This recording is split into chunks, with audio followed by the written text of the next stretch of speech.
Before the world had courts, before men had gavels, laws, juries of peers, there was a courtroom, and it was not on earth. It had no walls you could touch, no gilded seals, but it had a throne, and it had an accuser, and most importantly, it had a defendant who never knew he was standing trial. And the verdict that came down would cost him everything.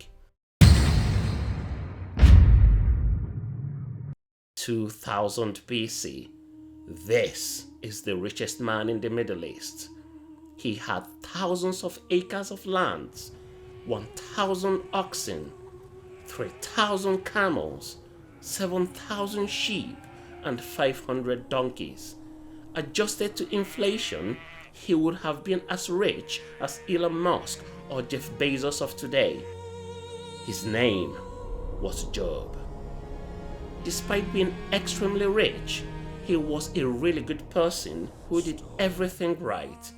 He loved helping people and had the fear of God in him. Job also had 7 sons, 3 daughters, and around 1,000 servants.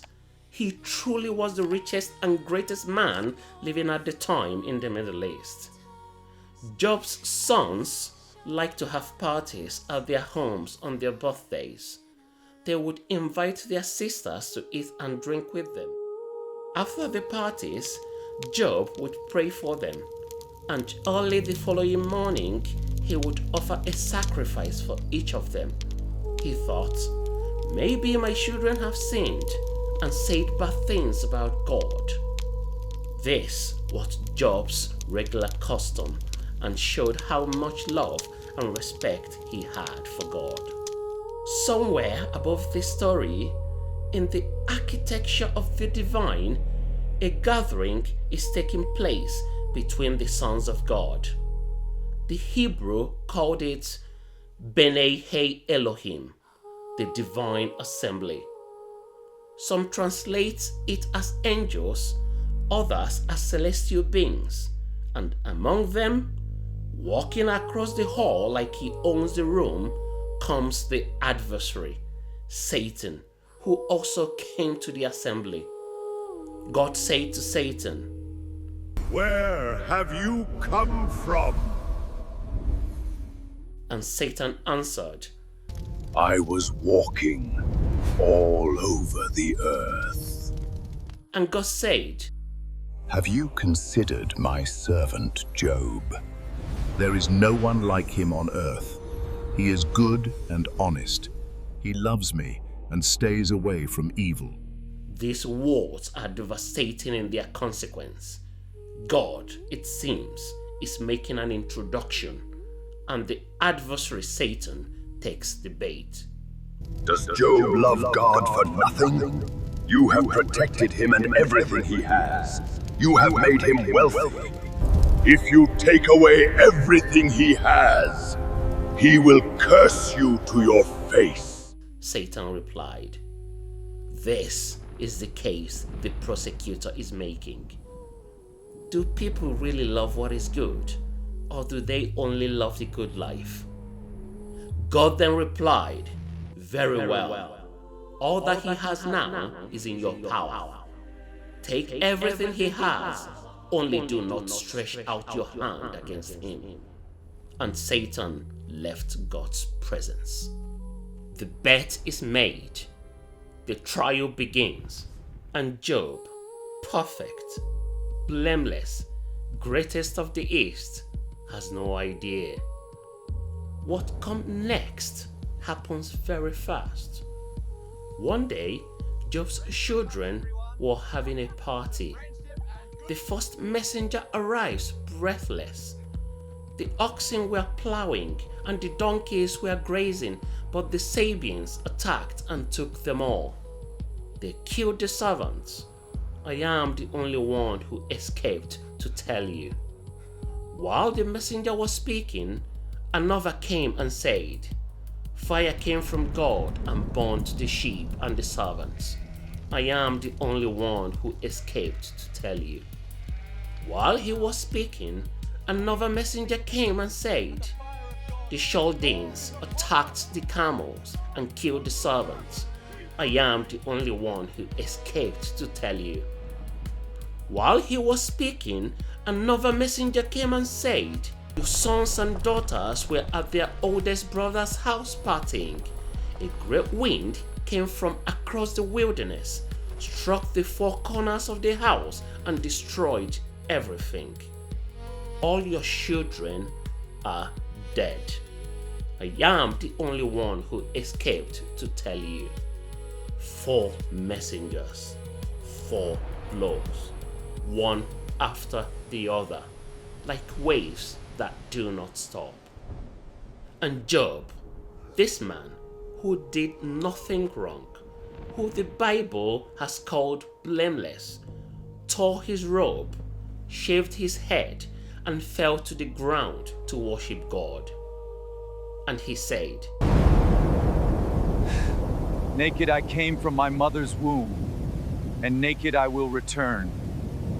The Lord gave, and the Lord has taken away. May the name of the Lord be praised." Even after all this, Job did not sin. He did not say anything wrong against God. Satan, the prosecutor, was not satisfied. A second session of the divine court is called, and Satan came together with the angels. God asked Satan, Where have you come from? and Satan answered, I was walking all over the earth. And God said, Have you considered my servant Job? He still holds fast to his integrity. There is no one like him on earth. He is good and honest. He loves me and stays away from evil. He is still good, even though you wanted to hurt him for no reason. Skin for skin. A man will give everything he has to save his life, but if you hurt his body, he will surely hate you. And again, God agrees and tells Satan to only spare Job's life. Satan left God's presence. The affliction that follows were indescribable. Satan made Job very sick. He sat in the ashes. He had painful sores all over his body, from his feet to his head, that he had to take a broken piece of pottery to scratch his sores. His wife, who also had lost everything, looked at what is left of her husband and said the only thing she has left to offer him. Do you still hold fast your integrity? Curse God and die! Job's wife is not a villain. She is a mother who buried her children and a woman who watched her world collapse. And she cannot bear to watch him suffer anymore. Job replied, You are talking foolishly. Shall we only accept good things from God and not receive evil? Even in all this, Job did not say anything wrong about God. Job's 3 friends, Eliphaz, Bildad, and Zophar, heard about his troubles and came together from a distance to mourn with him, to comfort him. When they saw him from far away, sitting in the ashes, scraped and broken, they did not even recognize him. They lifted up their voice and wept. Oh, the tragedy! Woe unto us! Why? Tore their clothes and threw dust on their heads. They sat on the ground with him for 7 days and 7 nights. No one said a word because they saw how great he is suffering. That is the most beautiful thing the friend ever did. And it was the last. Because on the 7th day, Job spoke. He was very sad and angry. He wished he had never been born. And he said, "May the day I was born be gone.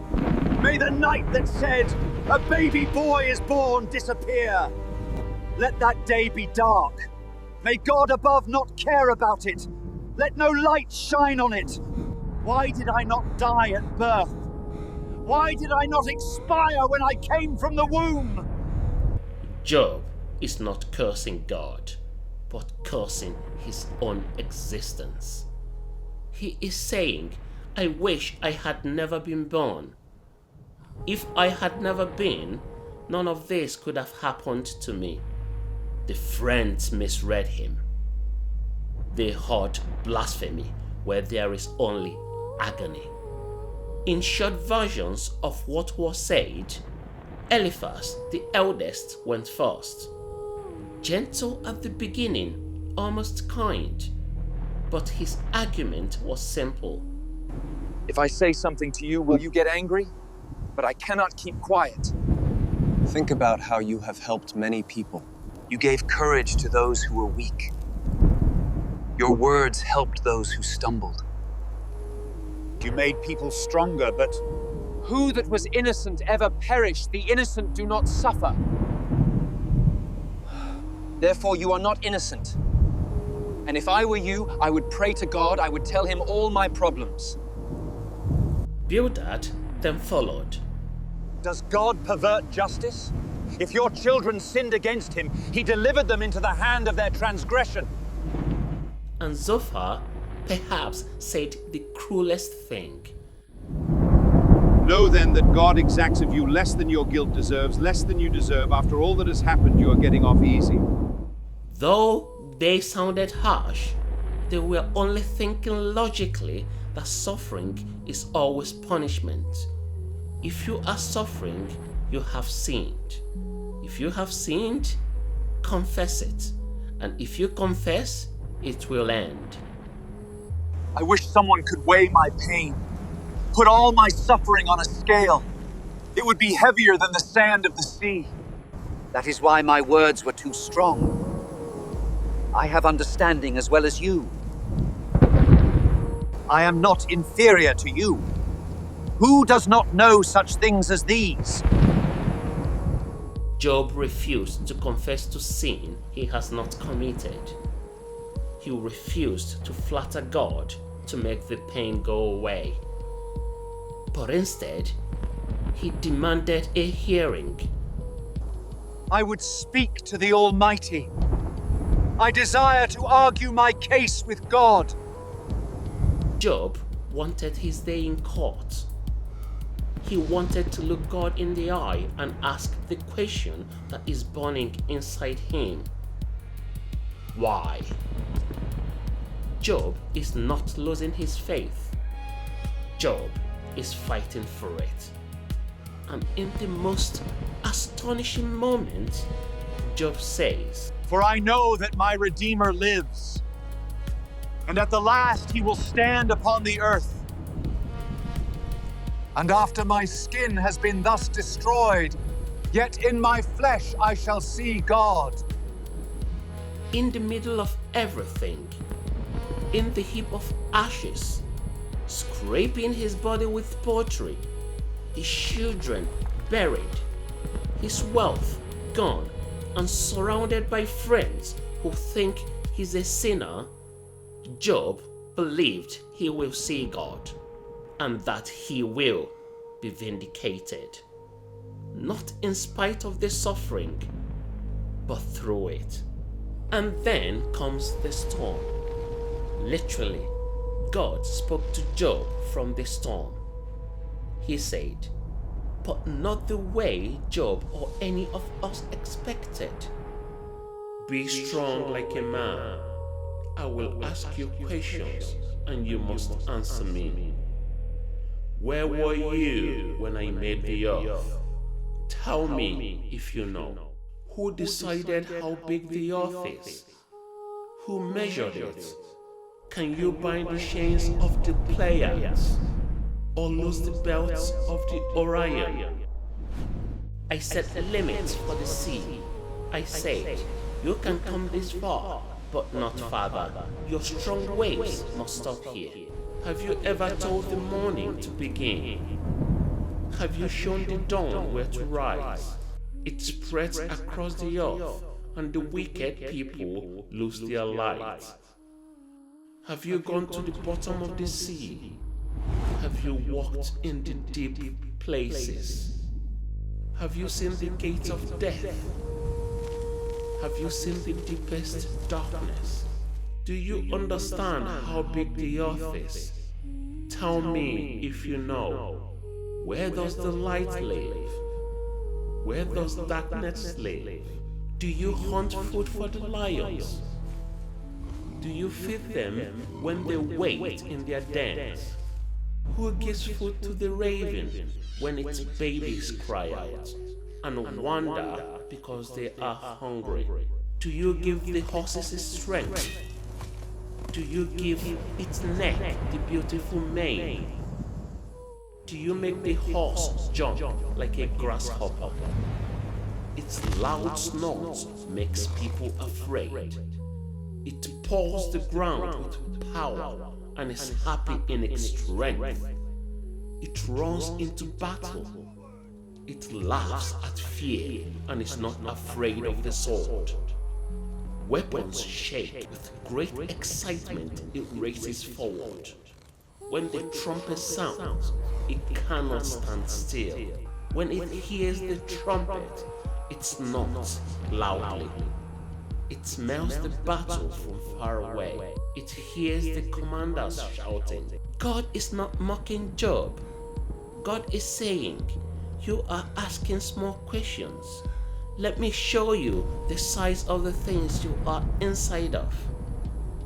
Then Job answered the Lord. I am unworthy. How can I reply to you? I put my hand over my mouth. I spoke once, but I have no answer twice. But I will say no more.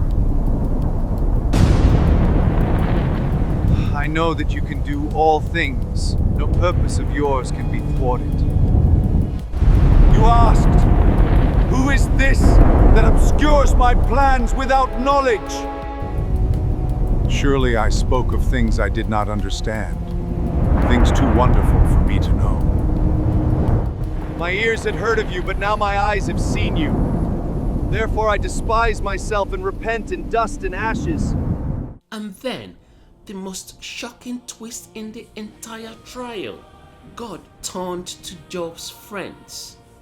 These men said all the right things, defended God's honor, and insisted on divine justice, and said to them, my anger burns against you, for you have not spoken of me what is right, as my servant Job has. The friends who defended God were wrong. Job, who accused God, was right.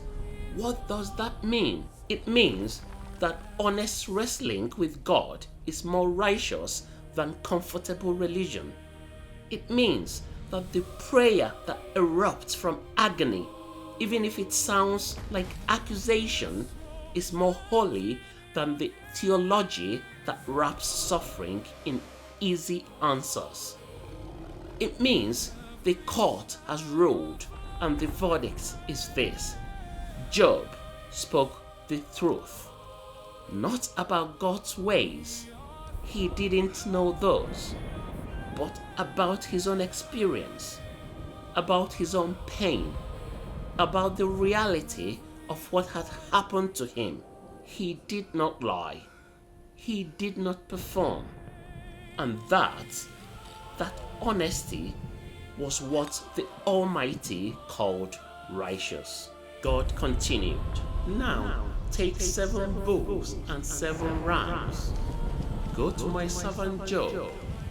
Offer these animals to God as a sacrifice. Then Job will pray for you.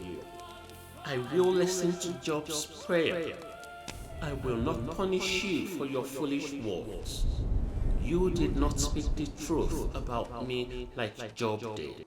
So they did as God instructed, and God accepted Job's prayer. God blessed Job again, and God gave Job twice as much as he had before. All his brothers and sisters came to visit him. His old friends also came. They ate with him in his house. They comforted him because of all the trouble he had. Each person gave him a piece of silver and a gold ring. Then God blessed the rest of Job's life even more. In the end, Job had 14,000 sheep, 6,000 camels, 1,000 pairs of oxen, and 1,000 donkeys. Job also had 10 children again. He had 7 sons and 3 daughters. In the whole land, no women were as beautiful as Job's daughters.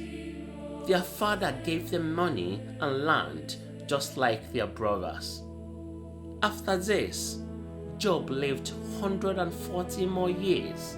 He saw his children, his grandchildren, and even his great-great-grandchildren. You may be watching this in a season of your own suffering.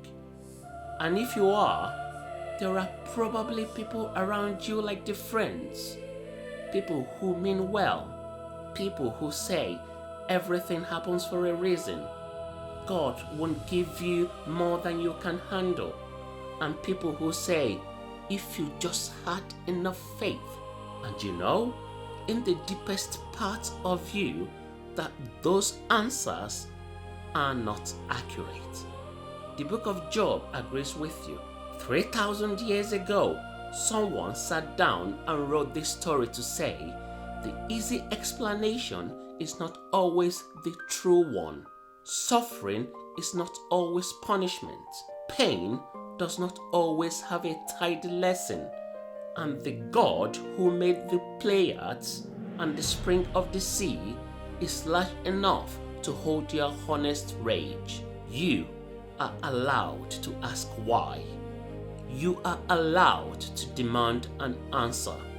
And you are allowed to sit in the ashes and refuse to pretend it does not hurt. Job did. And at the end of the trial, he was the only one in the room that God called righteous. The courtroom is still open. Your case is still being heard. And the judge is not finished with you yet. If you found our stories fascinating, please like, subscribe, and support us. All the links are in the description below. Thank you very much for your support.